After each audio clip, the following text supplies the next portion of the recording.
Šajā video es pastāstīšu vienu fundamentālu lietu, kas skolēniem traucē izreikināt uzdevumus, neatļauj viņus izreikināt ātri un palēnina mācīšanās procesu. Esmu Ernests, esmu ieguvis 100% matemātikas eksāmenā, 2. vietu valsts matemātikas olimpiādē un 1. vietu zinātniski pētniecisko darbu konferencē.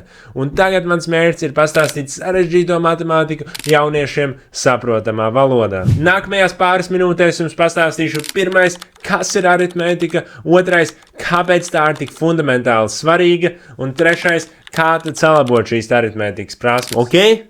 Let's go! Karls Frederiks Gauss reiz teica, matemātika ir zināšanu karaliene un aritmētika ir matemātikas karaliene. Nu jā, Ernest, citāds baigi forši, bet kas tad ir aritmētika? Aritmētika ir tāds kā fancy nosaukums matemātikas visvienkāršākai un vissvarīgākajai daļai. Iedomājies to kā pamatu visai pārējai matemātikai, ko tu apgūsti. Aritmētika ir darbības ar skaitļiem, decimāldaļām, daļām, jauktiem skaitļiem, procentiem, izmantojot 4 galvenās darbības. Jā. Saskaitīšana, 2 plus 3 ir 5, atņemšana, 8 minus 4 ir 4, reizināšana, 5 reiz 6 ir 30, un 4. dalīšana, 10 dalīts 2 ir 5. Ja tu kļūsi reāli pa superstāru saskaitīšanā, atņemšanā, reizināšanā, dalīšanā, tu būsi pro aritmētikā, un tas padarīs visas tavas sarežģītākās matemātikas stundas daudz vieglākas. Un tu tagad teiksi gan jau, Ernest, es jau to zinu. Man atbilde ir, vai tu esi pārliecināts? Jo visbiežākā problēma, ar ko es sastopos, vadot matemātikas konsultācijas, ir tieši tas, ka pietrūkst šīs aritmētikas zināšanas. Vienalga tā ir 1, 2, 3, 8, 9, 11, 12 vai 10 klase. Jo viena lieta ir zināt, bet cita lieta ir pārliecinoši, precīzi un ātri veikt aprēķinus un saprast, kā tas darbojas. Nu labi, bet vai tas tiešām ir tik svarīgi? Es tev parādīšu 2 iemeslus, kā aritmētikas zināšanu problēmas var novest pie citām problēmām matemātikā. Pirmkārt, aritmētikas zināšanas nosaka, cik ātras un pareizas ir tavas atbildes. Paņemsim taisleņķa 3 stūri. Pieņemsim, ka viena mala būs 12 un otrā 5. Jā, kā tad tas? 12 un 5. Un pat, ja tu zini teoriju, kas nozīmē, ka tu zini Pitagora teorēmu,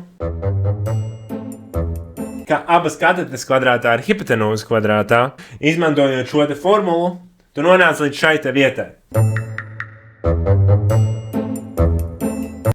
Līdz šai te vietai, kur hipotenūza ir kvadrāta sakne no 12 kvadrātā plus 5 kvadrātā. Vai tu zini, cik ir kvadrāta sakne no 169 no galvas? Un ja tu nezini šo te sakni no galvas un tev nav piedurknē kāds aritmētikas triks, tad šīs uzdevums var aizņemt diezgan daudz laika, lai gan tur ir tikai viena formula. Ļoti iespējams, ka tas ir tas iemesls, kāpēc tev vienmēr pietrūks laiks kontroldarbos un vai tiek pieļautas neuzmanības kļūdas aprēķinos, pat ja teoriju zinājusi 100%. Ha, Ernest, bet man skolā kontroldarba laikā drīkst izmantot kalkulatorus. Nu labi, bet ar kalkulatoriem ir ļoti viegli kļūdīties. Tu netrāpi pa vienu ciparu pareizi un viss rezultāts galīgi garām. Vai tu māki ātri pārbaudīt galvā, vai kalkulātora atbilde ir loģiski? Vai nebūtu ātrāk vienkārši zināt, nevis rakstīt visu kalkulatorā ciparu pa ciparam? Ja šis video tev jau likās noderīgs, tad uzspied uz spoks abonēt, lai YouTube algoritms tev nākotnē izmestu vēl kādu no maniem video.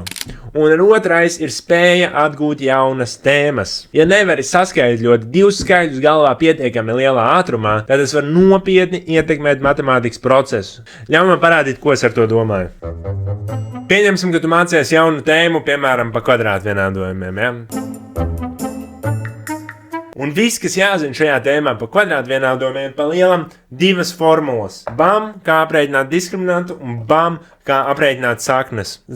Viss, kas pa lielam jāizdara, ir jāpaņem skaitļi no vienādojuma, jāieliek vienā, jāizrēķina, un jāieliek otrā, un jāizrēķina. Viss tīrākais formulu uzdevums. Un tagad, pieņemsim, vienam skolēnam būs aritmētikas zināšanas, un otram nevis nebūs, bet nebūs tik labas. Ja un pieņemsim, ka abiem to skaitļu ielikšana formulās aizņem kaut kāds 15 sekundes. Ja? 15 sekundes vienam un 15 sekundes otram. Ja, bet, kad skaitļi ir ielikti formulās, jātiek arī līdz atbildē. Un tad skolēnam, kuram labi sanāk aritmētika, piemēram, viņam vajadzētu vēl 15 sekundes, lai tiktu līdz atbildē.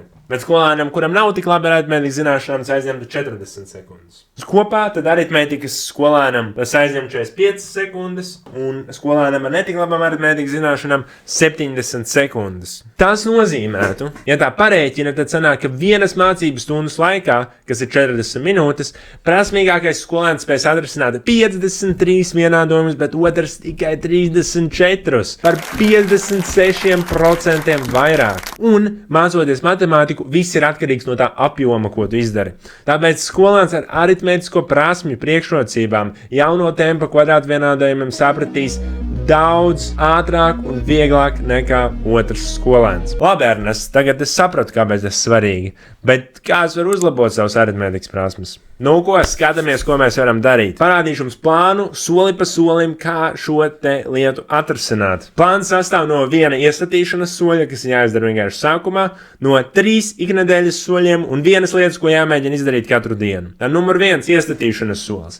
Atver mākslīgo intelektu vienalga, ko ChatGPT, Gemini un pajautā mākslīgiem intelektam uzraksti aritmētikas pamatprasmes un saliec tās, tad ievieto kāds tavs klases tas cipars ir, klases mācību programmā. Ok, un tad viņš tev izmetīs tādu programmu ar visām tām tēmām, kas tev jāsaprot, lai tu labi mācētu aritmētiku. Un tagad 3 iknedēļas soļi. Pirmais, paņem vienu no tematiem, tas bija tajā programmā, un pajautā mākslīgiem intelektam visādus veidus, kā tu ātrāk var aprēķināt. Bam! Solis numur 2, pajautā mākslīgiem intelektam 30 uzdevumus par šo tēmu. Bam! Un tad trešais solis, tu izpildi un iedod mākslīgiem intelektam viņus pārbaudīt. Un ja rezultāts ir mazāks par 90%, tad tu dari atkal līdz tev ir tie 90%. Bam! Un ja man prasītu no visiem šiem soļiem, ja varētu ievērot tikai vienu, tad es teiktu, ka šis ir tas, kas ir jādara. Un tas ir ikdienas treniņš uz dažādiem šiem aritmētikas uzdevumiem. Ja tu atver telefonu Ernests skolas aplikāciju, kur ielādē Google Play un Apple Store, tur ir skaidrošanas sadaļa, kur var vienkārši bliest aritmētiku katru dienu tikpat viegli kā atvērt TikToku. Ja un nevajag tur sēdēt stundām ilgi katru dienu, vienkārši kaut kāds 5-10 minūtes katru dienu izpild pāris uzdevumus, un tas jau būs milzīgs uzlabojums ilgtermiņā. Tātad aritmētikai prasme saskaitļot 2 skaitļus kopā, tam ir būtiska ietekme uz taviem mācību sasniegumiem, un es tev iedevu konkrētu plānu, kā to satrenēt. Tagad vienīgais, kas atliek, ir atvērt burtnīcu un sākt trenēties.